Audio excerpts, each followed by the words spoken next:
Sir ನಮಸ್ಕಾರ sir. ನಮಸ್ಕಾರ. Sir ತಮ್ಮ ಹೆಸರು? ಪಟೇಲ್ ಅಂತ. ಸರ್ ತಮ್ಮೂರು? ಜಯನಗರ 4 ಬ್ಲಾಕ್. ಏಜ್ ಎಷ್ಟು ಸರ್? 71. ಏನೇನೆಲ್ಲ ಮಾಡ್ತಾ ಇದ್ದೀರಾ ಸರ್ ನೀವು? ಮೇತಿ ಇದೆ, ಸಕೋತ ಇದೆ, ನಿಂಬೆಹಣ್ಣಿದೆ. ಇವೆಲ್ಲ ಎಲ್ಲಿಂದ ತರ್ತೀರಾ ಸರ್? ಇದೆಲ್ಲ ಮಡಿವಾಳಂದ ತರ್ತೀವಿ. ದಿನ ಹೋಗ್ತೀರಾ ತರಕ್ಕೆ? ದಿನ ಹೋಗ್ತೀವಿ. ಇದು ಒಂದು ದಿನಕ್ಕೆ ಎಷ್ಟು ರೂಪಾಯಿಗೆ ತರ್ತೀರಾ? ನಾವು ಒಂದು ದಿನಕ್ಕೆ 3,000 4,000 ತರ್ತೀವಿ. ಪ್ರಾಫಿಟ್ ಎಷ್ಟು ಮಾಡ್ತೀರಾ ಅದರಲ್ಲಿ? ಎಲ್ಲ ಖರ್ಚೆಲ್ಲ ಹೋಗಿದ ಮೇಲೆ 1,000 ರೂಪಾಯಿ. ಈ ಗಾಡಿಗೆ ಬೇರೆ ಏನೋ ಎಕ್ಸ್ಟ್ರಾ ಖರ್ಚು ಏನಾದ್ರು ಇದೆಯಾ? ಗಾಡಿ ಹೊಸ ಗಾಡಿ ಇದು 24,000 ರೂಪಾಯಿ ಇದು. ಎಷ್ಟು ಇದು ಗಂಟು? ಅದು ಒಂದು ಗಂಟೆ 10 ರೂಪಾಯಿ. ನೀವು ಎಷ್ಟು ವರ್ಷದಿಂದ ಮಾಡ್ತಾ ಇದ್ದೀರಾ ಇದು? ಬೇರೆ ಕಡೆ ಕೆಲಸ ಮಾಡ್ತಾ ಇದೆ.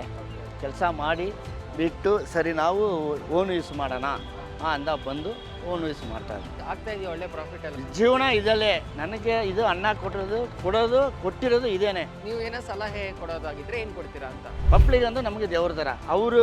ಅವರು ಬಿಸ್ನೆಸ್ ಮಾಡಿದ್ರೆ ನಮ್ಗೆ 1 ರೂಪಾಯಿ ಸಿಕ್ಕತ್ತದೆ. ಬಿಸ್ನೆಸ್ ಮಾಡಲ್ಲ ಅಂದ್ರೆ ಏನು ಸಿಕ್ಕತ್ತದೆ? ನಮ್ಮ ಜೊತೆ ಮಾತಾಡಿದ್ದಕ್ಕೆ ನಿಮ್ಮ ಟೈಮ್ ಕೊಟ್ಟಿದ್ದಕ್ಕೆ thank you so much sir. Thank you so much.